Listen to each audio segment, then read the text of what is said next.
말씀의 제목을 다 같이 한번 말해봅니다. 홍수로 다 멸하기까지 깨닫지 못하더라. 지난 시간에 노아가 하나님께 은혜를 입고 방주를 만들었는데 그 방주 만드는 기간이 120년이 아니라 지난주에 대충 계산을 해보니까 우리가 정확하게는 알 수 없지만 60년을 넘지 않았다 하는 것들을 우리가 대충 계산을 통해서 우리가 이해를 했습니다. 그래서 이게 뭐 몇 년 동안 만들었느냐 그것이 중요한 것이 아니라 노아가 실제 하나님 말씀에 준행하여 방주를 만든 것은 역사적인 사실이다라는 것을 이해하는 것이 중요하다. 그래서 그 지역에 있는 모든 사람들을, 이 땅에 있는 모든 사람들을 다 썰어버리는데 오늘 노아와 노아의 가정 식구들은 살려주겠다 하나님이 그렇게 말씀하신 것은 오늘 7장 1절에서 다시 한 번 더 강조하고 있죠. 노아가 하나님 앞에 의로움을 보였기 때문에 하나님께서 그에게 은혜를 베풀어 주었다. 그래서 노아의 의라는 것은 절대적인 의가 아니라 그가 역시 여전한 죄인이지만은 하나님 앞에 상대적으로 이 땅에 살아가는 모든 사람들 중에서 말씀대로 살려고 발부둥치며 살았고 또 그 하나님의 아들들인 셋의 후예들이 가인의 사람의 딸들인 가인의 후예들과 이 섞이는 문제에 대해서 모든 사람들이 다 무관심했지만 노아는 섞이지 않고 노아는 그 시대의 풍속을 따라가지 않고 어렵게 하나님과 동행했던 그 믿음의 절개를 지켜나갔던 가정이었기 때문에 하나님께서 노아에게 은혜를 주셨고 또 하나님은 이 노아를 통해서 예수 그리스도가 이 땅에 태어나는 이 의의 후사의 가정, 믿음의 족보의 가정으로 이 노아를 남은 자 여자, 정결함을 지켰던 신앙을 지켰던 남은 자 여자 속에 노아를 포함시켰다는 것입니다.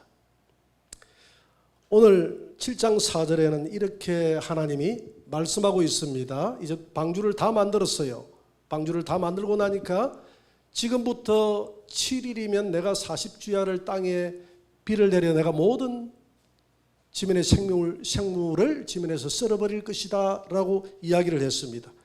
여러분 우리가 7은 항상 완전 숫자죠. 이 7일 후에 썰어버린다는 것은 두 가지 의미가 있습니다. 7일은 이 세상 사람들에게 주어진 마지막 회개의 기회였다 이렇게 볼 수 있고요. 만약 이 7일 안에 세상 사람들 중에서 지금까지 내가 잘못 살았으니까 방주로 들어가겠습니다 하면 요즘처럼 안 돼, 못 들어가 이렇게 했을까요? 그렇지 않겠죠. 노아가 아마 집어넣었을 거예요. 그런데 그때까지 홍수가 내려서 이 땅을 멸할 때까지 사람들이 깨닫지 못하더라라고 했어요. 못 깨달았다고 그랬어요. 못 깨달아 놓으니까 아무도 안 들어갔다는 이야기죠. 마지막 기회를 놓쳤던 거예요. 그리고 7일이라는 기간은 하나님께서 오늘 정결한 짐승은 암수 몇 쌍씩 집어넣으라고 그랬습니까? 7쌍씩. 부정한 짐승은 각각 몇 쌍씩? 2쌍씩 집어넣으라고 그랬어요. 이렇게 해서 그걸 보존하라고 그랬죠. 보존하라. 씨를 보존하라고 했는데 그들을 집어넣기까지는 시간이 필요할 거 아닙니까? 그냥 뭐 지구촌에서 이리저리 다 몰려오는데 그게 하루아침에 그냥 되는 게 아니잖아요. 그 기간이 며칠이었다고요? 방주로 가라 하고 짐승들에게 명한 시간이 7일이었다. 이 7일이라는 기간 동안에 다 집어넣었다는 것입니다. 다 집어넣었는데 오늘 드디어 다 집어넣고 나니까 7일이 되고 나니까 홍수가 쏟아지는 그날에 노아의 나이가 오늘 6절에 보니까 몇 살이 되었더라? 600살이 될 때 이때에 머두셀라가 에녹의 아들 머두셀라가 몇 살 때죠? 969세 때 머두셀라라는 말이 네 아이가 죽으면 쏟아진다. 그래서 에녹은 자기 아들 머두셀라를 바라보면서 이미 홍수가 나서 세상에 멸할 것을 아시고 늘 동행하며 이렇게 살았다고 그랬죠. 그래서 우리가 종말론적인 신앙 관을 가지고 살아가는 사람들은 늘 예배를 등한시할 수 없고, 늘 기도를 등한시할 수 없고, 늘 하루하루 주님을 잊어버릴 수 없고 동행하며 살아갈 수밖에 없다는 것이죠. 그래서 모드셀라 969살 때 죽었는데 그날에 노아 600세 때 이 땅에 홍수가 쏟아졌다라는 것입니다. 홍수가 며칠 동안 쏟아졌다고 그랬죠? 오늘 7장 11절 12절에 보니까 한번 떼어봅니다. 다 같이 노아가 600세 되던 해 둘째 달 곧 그 달 11의 날이라. 그날에 큰 기품의 샘들이 터지며 하늘의 창문들이 열려 40주야를 비가 땅에 쏟아졌더라. 비가 40주야 쏟아졌다. 이렇게 이야기를 합니다. 40주야를 땅에 쏟아졌다. 쏟아졌다.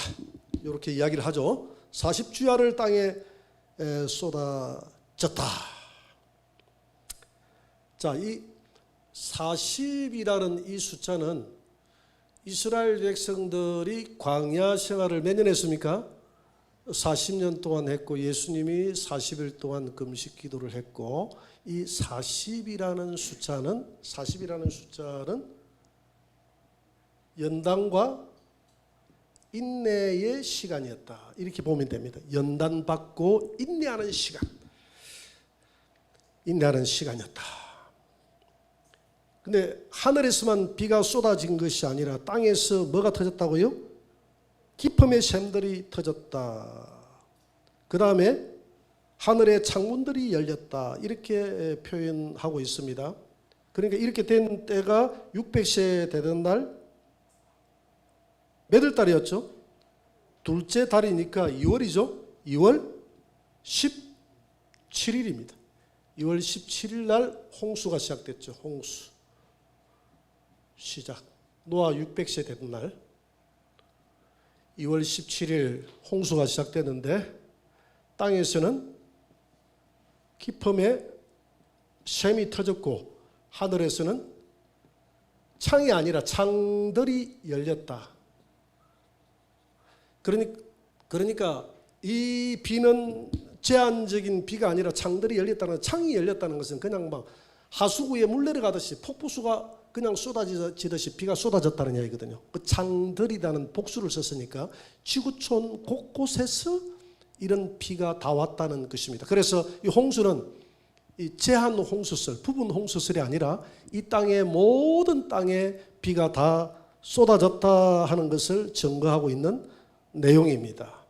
자, 그러면 홍수의 결과가 어땠습니까? 창세기 7장 19절 20절 봅니다.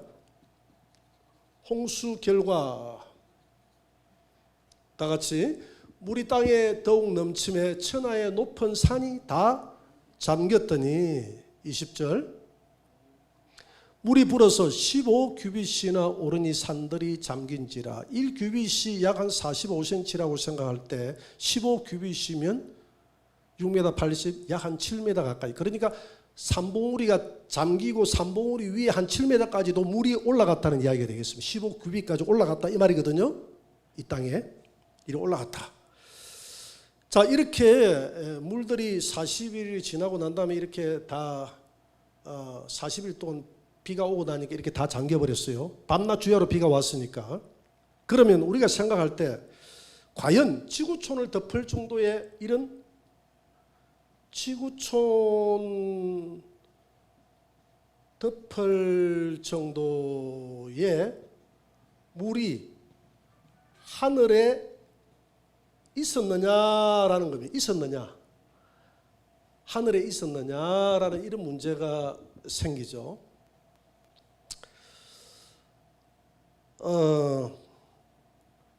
우리 이 문제를 해결하기 위해서 우리 이제 창조과학에서 주장하는 게 너무나 그 성경을 과학적으로 증명하자고 모인 크리스찬들의 모임이 창조과학회거든요. 그 창조과학회의 주장들이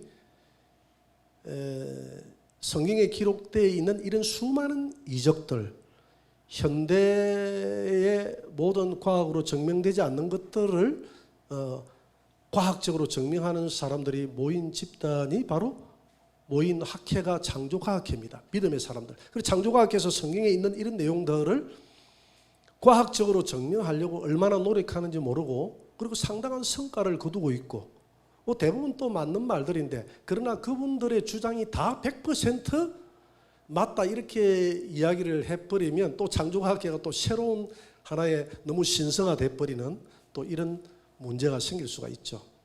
그래서 창조과학에서 이 하늘의 이 물들이 어디에서 다 떨어졌을까 이것을 그분들은 주장하기 위해서 하나 이것도 뭐 가설이에요. 가설을 만들었는데 그게 뭐냐면 창세기 1장에서 하나님이 둘째 날에 궁창 위의 물과 궁창 아래의 물로 나눴다 그랬죠.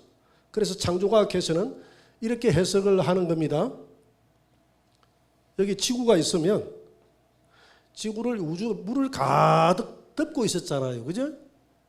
첫째 날에 빛을 만들고 둘째 날에 이게 물과 물로 나뉘었다 그랬거든요. 그래서 그분들은 궁창 아래의 물, 이게 궁창, 지구촌을 덮고 있는 이게 궁창 아래 물이라고 했고 대기권이 끝나는 지점에 구름 말고 구름 위에 대기권이 끝나는 지점에 그분들은 궁창 위에 물이 거기에 있다라고 해요. 대기권이 끝나는 지점에 뭐가 있다고요?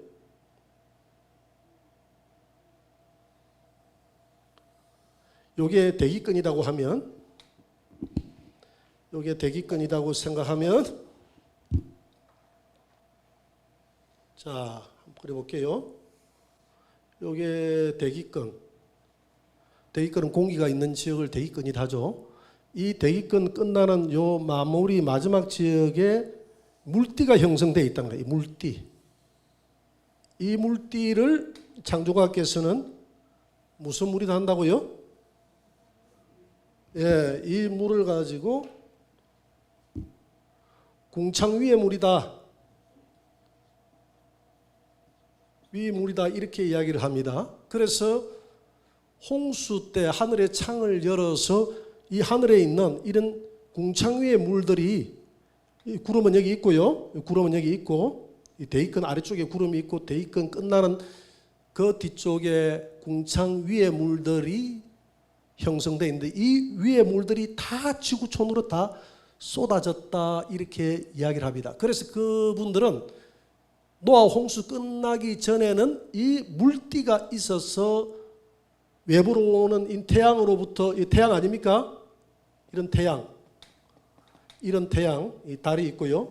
부터 이렇게 지구촌으로 내리쬐이는 자외선을 차단해주고 적당한 습도와 온도 효과를 줘가지고 이 지구촌에 있는 사람들이 너무 살기가 좋아서 900살, 평균 900살을 살았다는 거예요. 이렇게 주장하는 것이 창조과학에서 물띠가 있었다 이렇게 주장을 하거든요.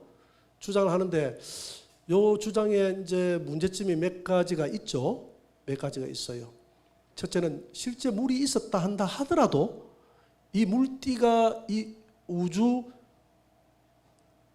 이 대기권 끝나는 지점에 물띠가 있어서 적당하게 이 지구를 감싸줄 정도로 물띠가 있다고 하면 이 물은 어마어마한 물이거든요. 이 물이 다 쏟아졌다면 지금 땅으로 다 내려왔다 그랬잖아요. 그러면 그 물이 지금 어디로 가 있느냐는 겁니다. 그 물이 지금 어디로 갔느냐. 물이 원래 위치로 돌아갔든지 그런데 위에 물띠가 지금은 없잖아요. 돌아갔다는 것은 아니에요. 그러면 우리 지구촌의 어딘가에 이 물을 수용하고 있어야 되는데 그 물이 없다는 거예요. 그래서 이 주장에 첫째는 한계점이 있는 것입니다. 한계점이 있는 것이죠. 그 다음에 또 이 물띠라는 것이 이렇게 공중에 많은 물이 있으면 기압이 너무 세져서 사람들이 그 밑에서는 못 산다는 요즘 그런 또 주장들이 나오고 있기 때문에 많은 이 단점을 가지고 있어요. 여러 가지 유효 단점을 가지고 있어요.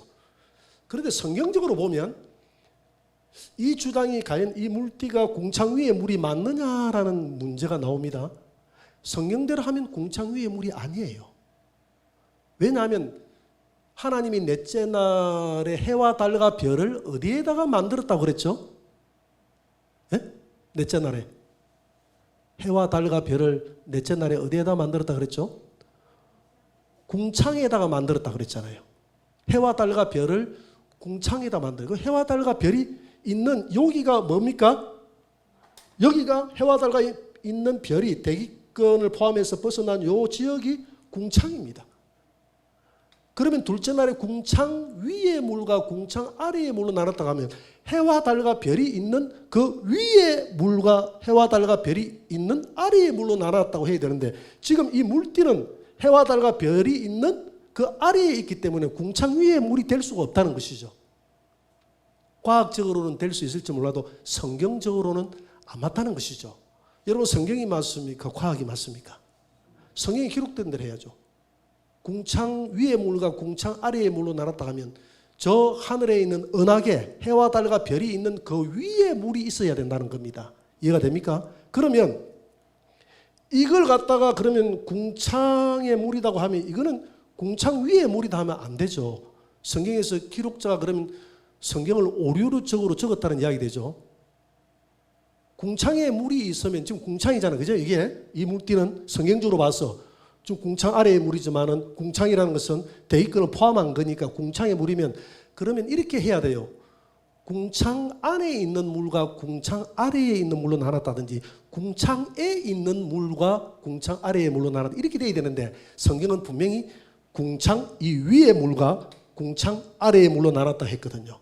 그러면 이 물띠는 궁창 아래의 물인데, 그래서 이 물띠가 있다고 만약에 했을 경우에 이 물은 궁창 아래의 물이 되고, 또 물띠가 있다고 했을 경우에 이 물이 창문이 열려서 다 내려왔다고 하면 지구촌에서 간 곳이 없다. 과학적으로도 설명이 안 된다는 겁니다. 그래서 이 물띠는 제가 볼 때 처음부터 있었다 없었다? 없었다. 처음부터 없었다. 없었고, 이 궁창 위의 물이라는 것은 우주 공간, 이 우주 공간, 궁창, 해와 달과 별이 있는 우주의 맨 바깥에 물띠로 형성되어 있다는 것을 우리가 믿을 수 있어요. 목사님 가봤습니까? 안 가봤어요. 어떻게 합니까? 나는 말씀을 믿으니까. 어차피 과학자들도 안 가봤고 우주 끝밖을 못 가봤어요. 우주 끝밖은 뭐 끝도 없는 우주인데 어떻게 갑니까? 근데 성경 말씀에 궁창 위의 물로 하나님이 보냈다 했으니까, 궁창 위의 물은 해와 달과 별이 궁창에다가 만들었다 했으니까 해와 달과 별이 있는 그 위에 물로 올려버렸고 해와 달과 별이 있는 아래로 물로 나눴다 이 말입니다. 자, 그러면 궁창 아래의 물 가지고 에게 조금 그 물 가지고 어떻게 지구촌을 덮을 수 있어요? 왜냐하면 여러분 한번 자세히 생각을 해보세요. 지금 둘째 날에 궁창 아래의 물과 궁창 위의 물로 나눴을 때, 둘째 날에 그러면 궁창 아래에 있는 이 지구 위에 덮여 있는 물이 지구를 다 덮었습니까? 못 덮었습니까? 예? 다 덮었죠. 그래요, 안 그래요? 둘째 날에 지구를 다 궁창 아래의 물 가지고도 지구를 다 덮고 있었어요. 그래서 셋째 날에 어떻게 했습니까? 셋째 날에 물을 한 곳으로 모았는데 모은 그곳이 바다가 되고 물이 빠져있는 그곳이 뭐가 됐다고요? 육지가 됐어요. 그러면 셋째 날에 육지와 바다로 나눠졌다는 것은 육지에 있는 물을 바다로 다 모으기 위해서는 바다를 하나님이 어떻게 만들어야 되죠? 홈이 파져서, 그걸 침강이다 하죠. 침강. 바다는 땅이 가라앉게 만들고 육지는 융기라고 하죠. 육지에 땅은 올라와야 되겠죠. 육지는 올라오고 바다는 가라앉게 만들고. 바다가 커요? 육지가 커요?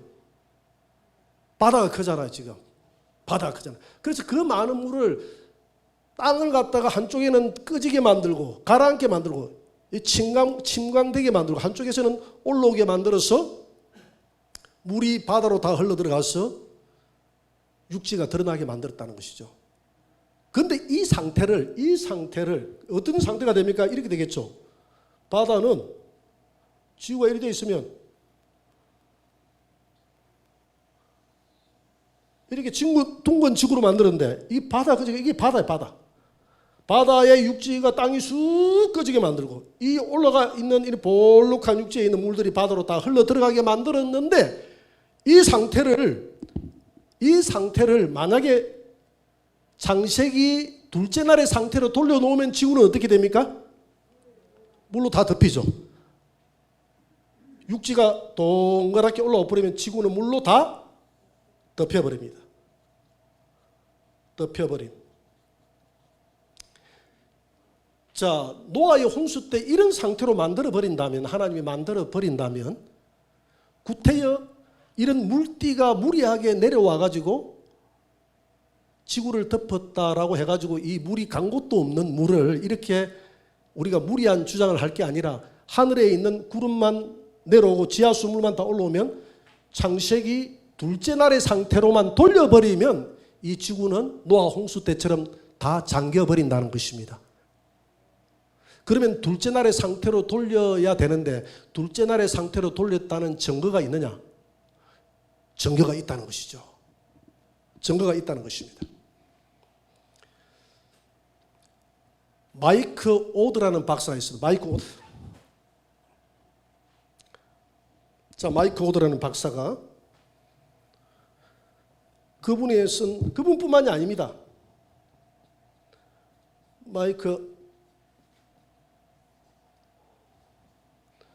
이분만의 주장이 아니라 이분의 주장에 따르면 여러분 이 지구촌에 가장 높은 산이 무슨 산이에요? 에베레스트 산입니다. 이 에베레스트 산이 몇 메다요? 8,848m입니다. 8,848m. 에베레스트 산이 8,848m예요. 그러면 이 에베레스트 산이 그때 노아 홍수 당시에 있었다면 이 에베레스트 산을 물로 덮는다는 것은 불가능하죠. 그죠? 그러면 이 에베레스트 산이 노아 홍수 때 과연 이 에베레스트 산이 이렇게 높게 형성이 되어 있었느냐는 겁니다. 아니라는 것이죠. 노아 홍수 때 이 땅에 급격한 지각 변동의 극변기가 있었다는 거예요. 그 이후로 이 에베레스트 산은 처음부터 육지가 아니라 바다였다는 겁니다. 여러분, 노아 홍수를 일으키기 위해서 하늘의 비만으로 부족하잖아요. 바다에 물이 다 올라와야 되잖아요. 그러기 위해서는 바다가 어떻게 됩니까? 융기가 돼서 바다가 꺼져 있는 바다가 파에 있는 바다가 이렇게 올라와야 되겠죠. 여러분, 이 바다가 올라오면서 바다 밑에 있는 땅 밑에 있는 지하수가 다 터졌고요. 깊음의 샘들이 터졌다 하지 않습니까? 이게 바다가 올라온 거예요. 이게 융기돼서 올라온 거예요. 융기대에 올라와가지고 계속 올라와서 에베레스트 산이 되고 이 땅에 있는 많은 산들이 물론 육지에서 올라간 것도 있겠지만 바다에서 많은 산들이 올라갔다는 겁니다. 그때 노아 홍수 때 급격하게 지구에 대격변이 일어나. 이 홍수를 일으키기 위해서 하나님이. 그래서 그 증거로서 여러분 에베레스트 산 중턱에 보니까 한번 그림을 한번 떼어보세요. 이 에베레스트 산인데 8,848m 있다. 다음 그림 한번 보세요. 이게 에베레스트 산의 중턱에서 이 바다에서 사는 이 바다에 바다날이라는 과의 이런 전부 다 식물이거든요. 바다에서 나는 거예요. 바다에서. 이게 화석이 돼서 에베레스트 산에서 이게 다 발견되는 겁니다. 다음 한번 보세요. 이런 산에서 이런 바다나리가 발견된다는 겁니다. 그럼 이건 뭘 의미합니까? 이 지역이 과거에 바다였다는 거예요. 아니 그때 고대에 있는 사람들이 저걸 갖다가 저기 가가지고 저 산 위에 올라가 8,848m 되는 산 위에 올라가 살 필요가 없잖아요. 자, 이건 뭐냐면 이 태백산이에요. 태백산. 우리나라만 해도. 이 태백산에 저게 삼엽충이거든요. 삼엽충이 바다에서 나는 거 아닙니까? 태백산 저 꼭대기 중턱에 저런 바위의 하석에서 왜 바다에서 나는 저런 삼엽충이 나온다는 말인가? 그것뿐만이 아니라 저기는 조개 껍질도 화석이 돼서 나오고요. 오징어도 화석이 돼서 나오고요. 이게 무슨 말입니까? 저게 바다였다는 바다에. 바다인데 저게 노아 홍수 때 바다가 어쨌든 밀려 올라와야 이 바다에 있는 물이 셋째 날에서 둘째 날에 창세기 둘째 날의 상태로 가기 위해서는 바다가 팽팽해져야 되잖아요. 팽팽해져야 이 지구촌이 다 물에 덮이니까 이 현상을 위해서 하나님이 바다를 밀어 올렸다는 겁니다. 밀어 올려서 저게 나중에 계속 그냥 올라가 가지고 에베레스트 산처럼 높은 곳까지 융기가 되고 태백산맥에 있는 이 산처럼 이렇게 솟아나고 이게 에베레스트 산뿐만이 아니라 태백산뿐만이 아니라 그랜드 캐년이라고 하는데도 이런 현상들이 계속 있고요. 그때 당시에 수많은 그런 태저감 속에 그런 화석들에 이래 보면 바다에서 나는 이런 생물들이, 이런 조개껍질, 이런 바다나리, 이런 삼엽충 이런 것들이 계속 발견되고 있는 거예요. 그런 곳이 과거에 바다였다는 것이에요. 바다. 그림을 한번 떼어봅니다. 융기 그림을 한번 떼어보세요. 그래서 이 마이클 오더 박사는 저 바다에 있는 저것이 노아 홍수 때 저렇게 융기대에 올라왔다는 거죠. 서서히 융기대에 올라와 가지고 저렇게 육지가 됐다는 거예요. 육지가. 여러분, 노아의 방주가 어디에 도착을 했다 그랬죠? 아라라산입니다. 아라라산이 해발 5,185m거든요. 그러면 해발 5,185m까지 물이 덮인다는 것은 이 지구촌의 물 가지고는 불가능합니다. 그런데 그러면 어떻게 이 상식적으로 생각하면 여러분 이 땅에 물이 빠지기 시작하면 당시에는 동력선이 아니잖아요. 물 흘러가는 데로 가지 않죠. 물이 이렇게 샥 이제 낮은 곳으로 바다로 다 빠질 거 아닙니까? 빠지면 이 노아의 방주가 어디로 내려가야 정상입니까? 예? 노아의 방주가 어디로 내려가야 정상이죠? 바다로 내려가야 정상이죠. 물이 자꾸 바다로 이렇게 흘러내려가니까 강물 따라 물길 따라 가는 게 이 배 아닙니까? 배가 절서 파도가 제가 샥 내려가 버리면 바다로 자꾸 이게 썰물이 돼 내려가는 거 썰물이 돼서 내려가면 지금 물을 다시 하나님이 바다로 다 돌리잖아요. 그러면 바다가 자꾸 꺼지고 하면 바다로 자꾸 흘러내려가는 것이 정상인데 방주가 바다로 흘러내려간 것이 아니라 아라산으로 꼭대기로 올라갔다는 겁니다. 이게 뭘 의미합니까? 이게 바로 바다가 이 아라라산도 바다였다는 거예요. 바다가 아니다 한다 할지라도 아라라산은 노아가 방주가 이렇게 떠가는 도중에 땅에서 융기가 돼서 이 땅이 막 올라왔어요. 올라오다가 방주가 올라오는 그 지층에 걸렸다는 겁니다. 그래서 계속 땅이 막 이렇게 올라오니까 이 방주는 물하고 상관없이 올라갑니까? 안 올라갑니까? 이렇게 물이 있는데 이 배가 이렇게 걸렸어요. 이 밑에 뭐가 있었느냐 하면 딱 이 아라라산이 있어요. 아라라산. 이게 지나다 보니까 아라라산이 이렇게 쑥 올라가 버렸어. 그러니까 이 배가 이 융기되는 이 물길을 따라서 흘러내려가는 것이 아니라 물길이 아닌 융기대 올라가 버리니까 배가 이렇게 올라가 버렸다 이 말입니다. 이해가 됩니까?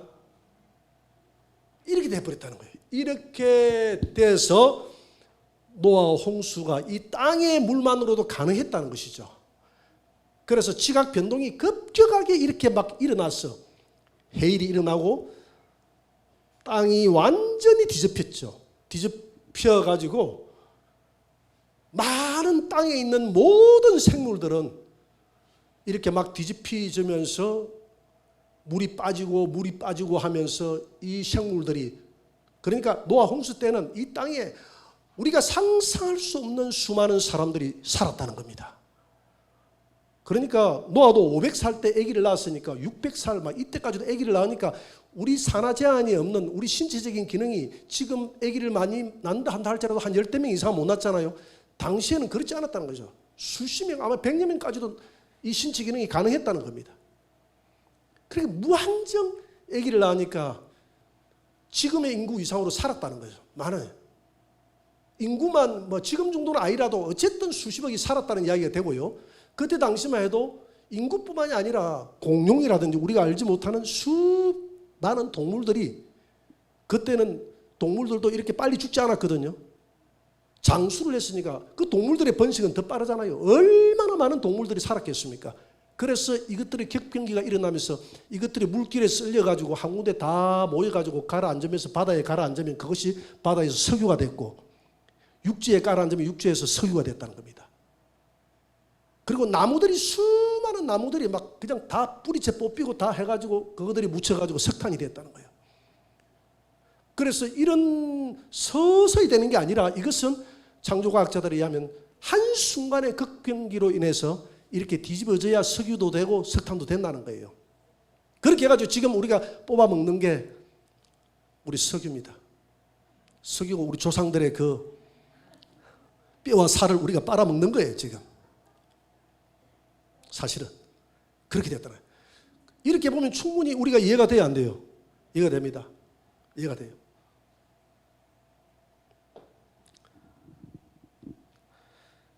창세기 8장 4절을 한번 봅니다. 다 같이 읽어봅니다. 일곱째 달 곧 그 달 11의 날에 방주가 아라랏 산에 머물렀다라고 했는데, 그러니까 2월 17일 날 홍수가 시작돼가지고 7월 17일 되니까 아라랏 산에 이 꼭대기에 딱 머물렀으니까 7월 17일 5달 동안, 5달, 3, 5, 15, 150일. 그래서 물이 며칠 동안 있었다고요?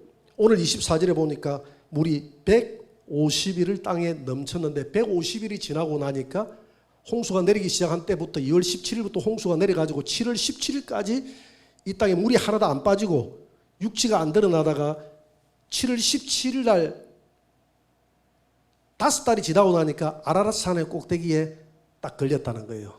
노아 방주가 걸렸다는 겁니다. 그래서 그 이야기 했잖아요. 방주는 처음부터 아라랏 산이 이렇게 5,000m가 넘는 산이 아니라 융기대에 올라갔다 그랬죠. 에베레스트 산도 융기대에 올라가고요. 그래서 이런 모든 산들이 지각 변동이 일어나가지고, 여러분 아메리카하고 아프리카하고도 원래 붙어있는 땅이었는데 지금 그 모형이 그때 당시에 이렇게 떨어진 땅이 됐습니다. 다 떨어졌어요. 이렇게 해가지고, 그래가지고 노아 홍수가 끝나면서 이 지각 변동의 모든 침광과 우리 융기의 작업이 끝이 나는 거예요.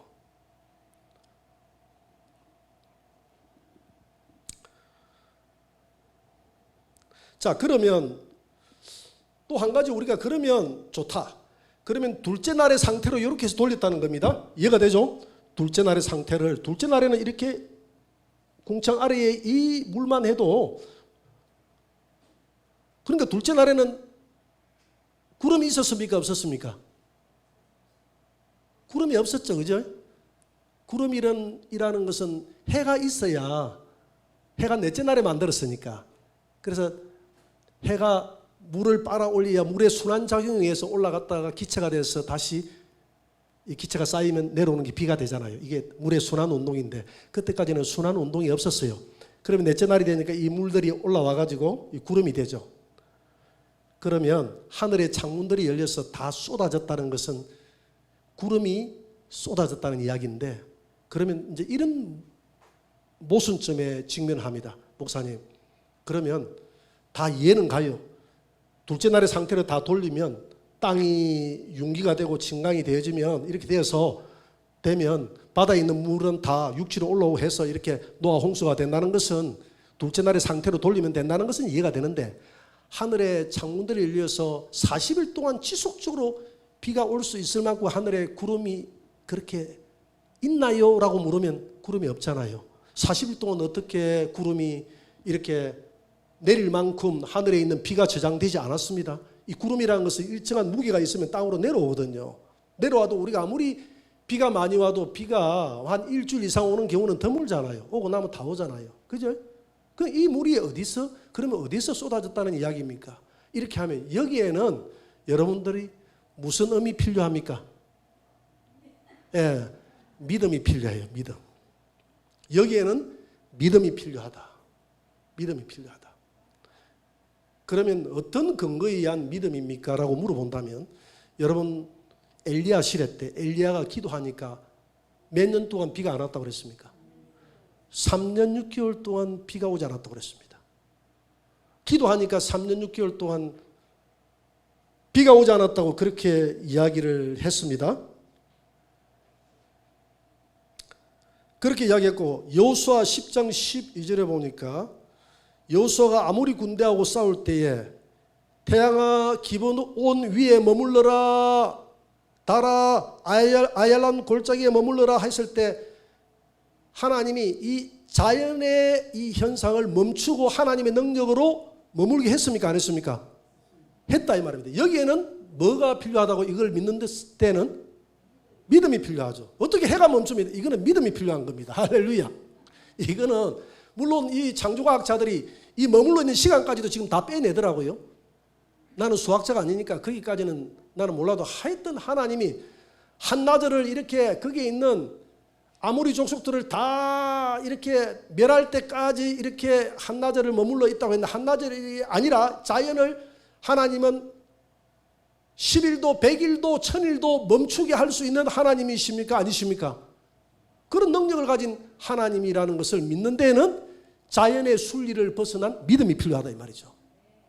3년 6개월 동안 비가 오지도 않게 하늘에 저장시킬 수 있는 하나님이니까 아닙니까? 하나님이잖아요. 3년 6개월 동안 엘리야가 기도하니까 3년 6개월 동안 하늘에 비가 저장되는, 비가 오지 않도록 하나님은 이 저장시킬 수 있는 능력이 있습니까? 없습니까? 여기에는 자연의 순환을 벗어나서 하나님의 기적이 개입되는 믿음이 따라가야 돼요. 그런데 역사의 마지막 날 심판을 계획하셨던 하나님이 역사의 마지막이 아니더라도 이스라엘 백성들이 여호수아가 이 아모리 족속하고 싸울 때에도 태양을 멈추게 하신 하나님인데 이 땅에 있는 모든 사람들을 홍수로 다 쓸어버리겠다고 하는 이 마당에 하나님께서 자연을 멈추게 할 수 없느냐 이 말입니다. 내가 볼 때는 3년 6개월 동안 비가 오지 않게 만드는 하나님이라면 이 땅에 있는 수많은 이런 물들이 순환운동에서 하늘에 올라갈 때 심판을 위해서 하늘에 쌓아두었음을 믿으시기 바랍니다. 비가 내리지 않고 심판을 위해서 예배해 두었다 이 말입니다. 요 정도는 믿을 수 있잖아요. 요 정도는 믿을 수 있잖아요. 왜 그렇게 못하시겠습니까? 그래서 이 물을 40주야로 쏟아부었다 이 말입니다. 할렐루야. 여기에는 무슨 의미 필요하다고요? 믿음이 필요하다. 믿음이 필요하다. 믿으시기 바랍니다. 엘리야가 3년 6개월 동안 기도하니까 하늘에 3년 6개월 동안 비가 오지 않았다는 것을 믿으시기 바랍니다.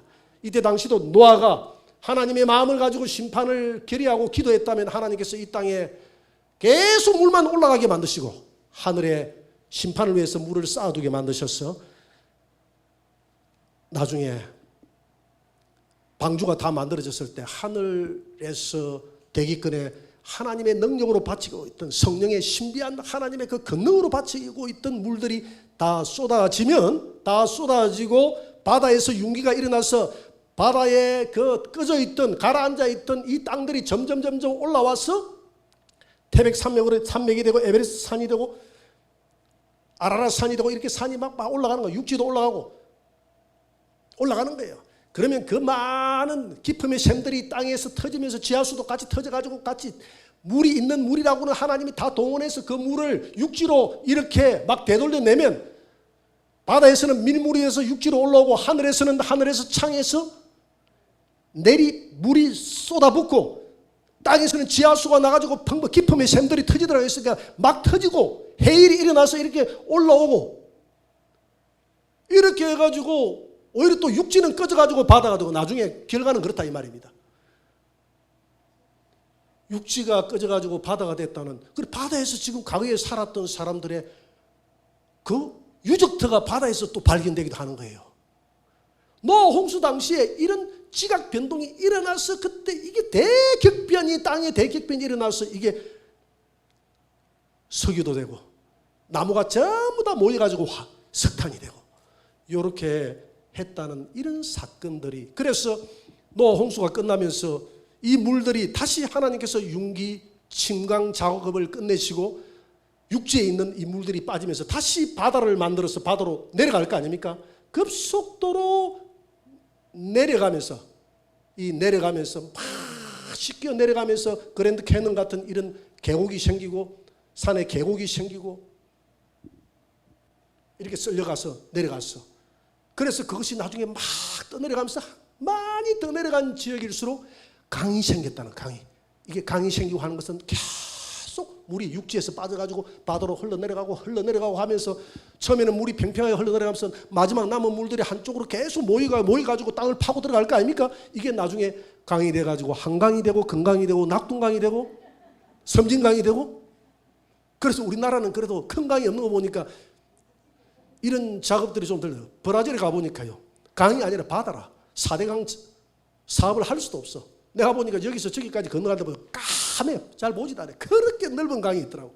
야, 브라질 땅은 처음부터 하나님이 심판을 많이 한 땅인가 이리 싶기도 하고 흘러내려가면서. 이렇게 해서 둘째 날의 상태로 이 노아 홍수는 돌려놨다. 할렐루야.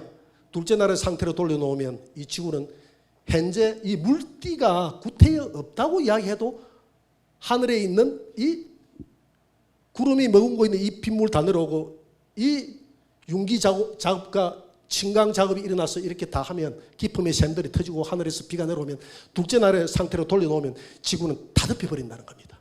할렐루야. 이렇게 해서 홍수가 시작되었음을 믿으시기 바랍니다. 자, 이제 마지막에 오늘 이 홍수를 바라보는 오늘 이 마지막 때를 살아가는 우리 성도들의 마지막 교훈입니다. 세 번째로 교훈. 이 무슨 교훈을 주느냐? 마태복음 24장 39절입니다. 봅니다. 홍수가 나서 그들을 다 멸하기까지 깨닫지 못하였으니 인자의 임함도 이와 같으니. 이게 중요한 것은 인자가 다시 임한다는 것은 재림할 때도 사람들이 똑같은 현상이 벌어진다는 겁니다. 그래서 제가 한번 정신을 차리고 봤어요. 주님, 지금 주님 오시면 저는 좀 다르겠죠? 나는 지금 준비된 상태잖아요. 그런데 내 모습을 보니까 헐벗고 재에 찌들려 있고 내가 매일같이 방주를 준비 안 하고 있더라고. 방주를 준비한다 이 말은 매일같이 방주가 교회 아닙니까? 우리 안에 매일같이 방주를 짓는다는 것은 내 안에 성화 구원을 위해서 내가 매일 기도하고 매일 주님과 교제하고 복음 전하고 매일같이 내가 하나님 앞에 전도하고 주님 말씀 사모하고 예배드리고 매일 동행하는 삶을 살아가는 그것이 방주를 짓는 과정이에요. 그게 성화구원이거든요.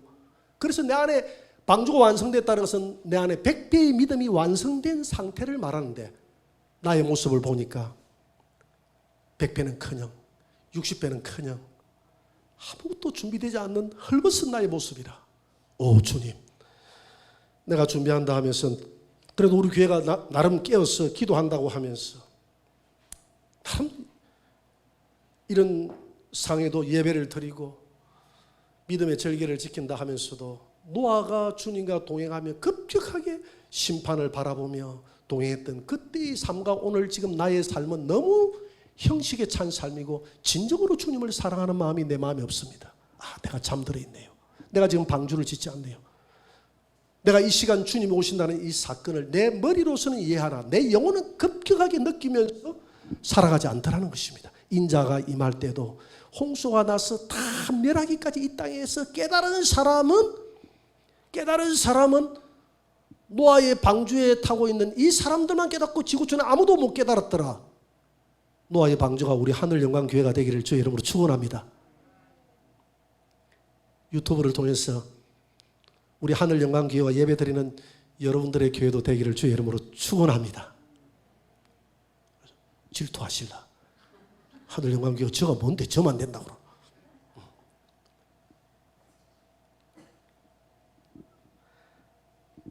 이 느껴야 돼요. 이런 말씀을 보고 인자 임함 때도 전부 다 깨닫지 못한다는 것은 내가 깨닫지 못한다는 얘기예요. 너희들이 깨닫지 못한다는 게 아니라 내가 노아가 아닌 이상 노아처럼 내가 어렵지 않다고 하면 내가 깨닫지 못하고 흥청망청 살아가고 있으니까 좀 깨닫는 자가 되게 해달라고 발부동해서 기도해야 될 줄 믿습니다. 마태복음 24장 37절 한번 보세요.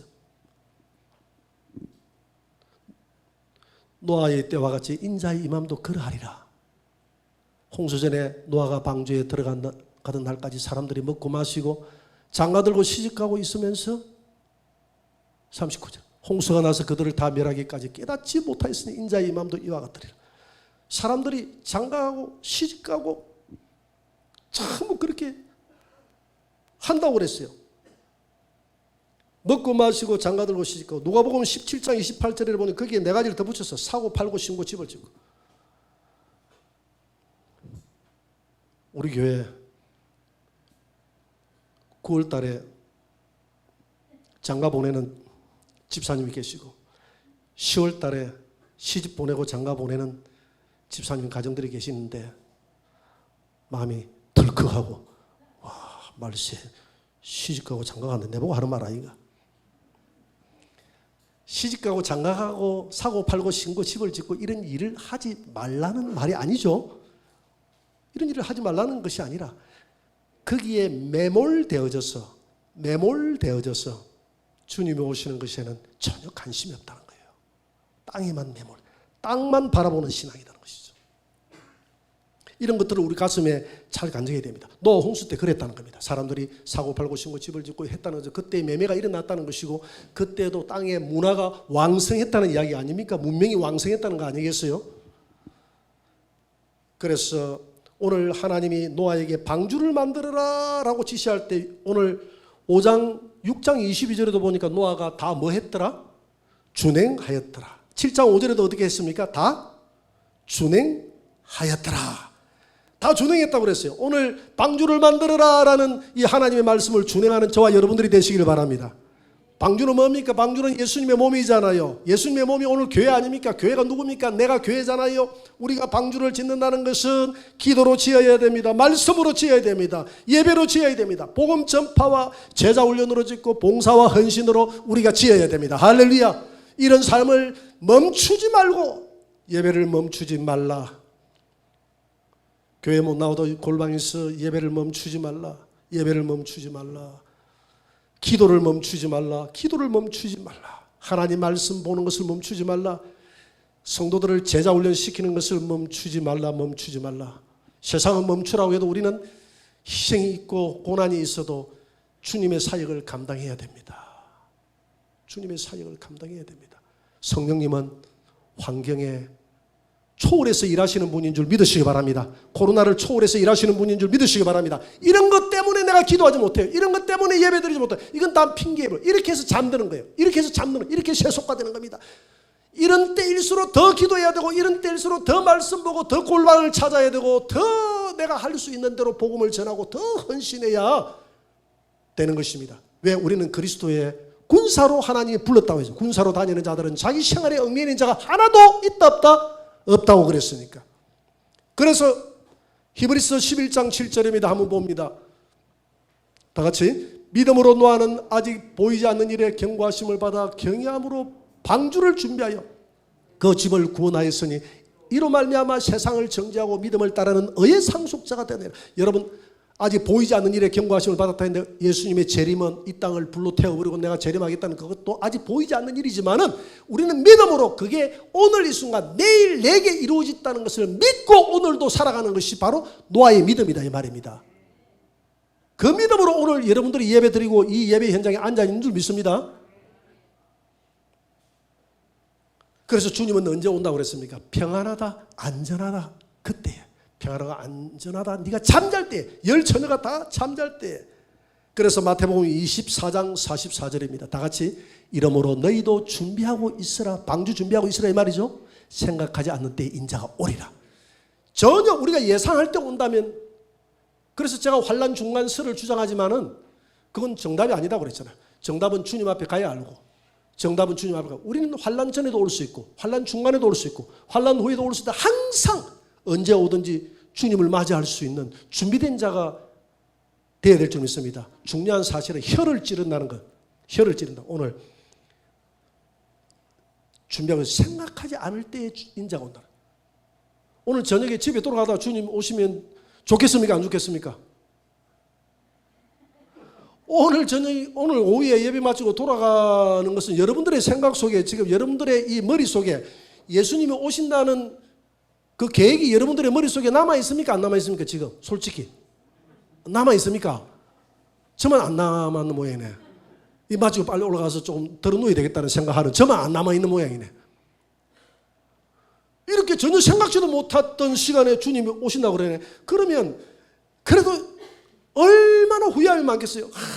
이럴 줄 알았더라면 주여 좀 더 준비하고 좀 더 주를 위해 살고 기도하고 좀 더 방주를 예배할 걸, 이런 생각 좀 하지 않겠어요?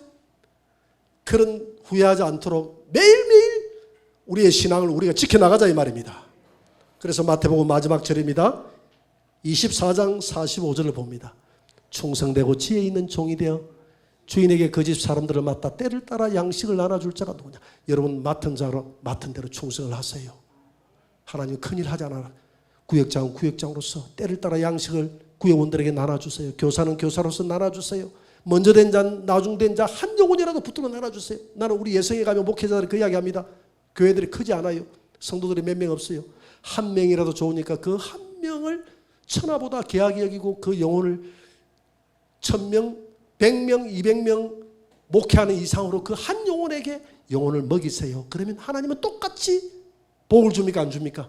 똑같이 복을 줍니다. 때를 따라 양식을 주라 이 말입니다. 필도를 따라. 46절.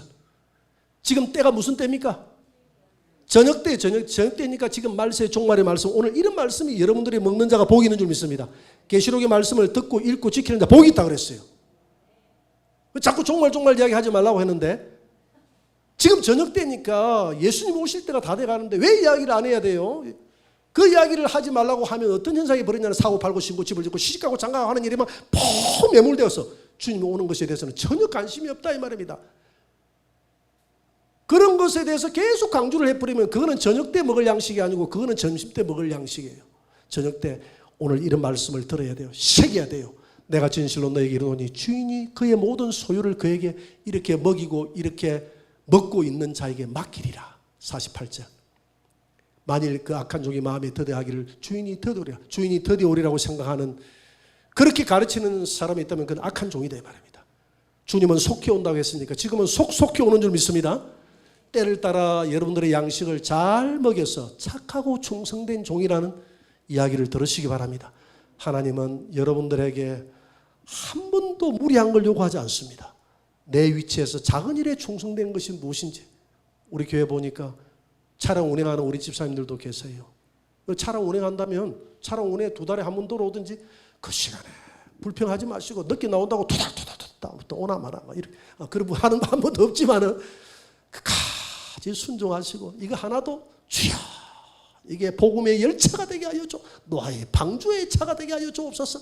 그렇게 충성되게 일하시고 오늘 예배의 자리 하나도 소중하게 생각하시고 여러분들에게 맡은 일에 충성하셔서 주님 오셨을 때에 오늘 노아처럼 이런 환난에서 방주 타고 천국까지 입성하는 놀라운 칭찬 듣는 저와 여러분들이 되시기를 주의 이름으로 축원합니다.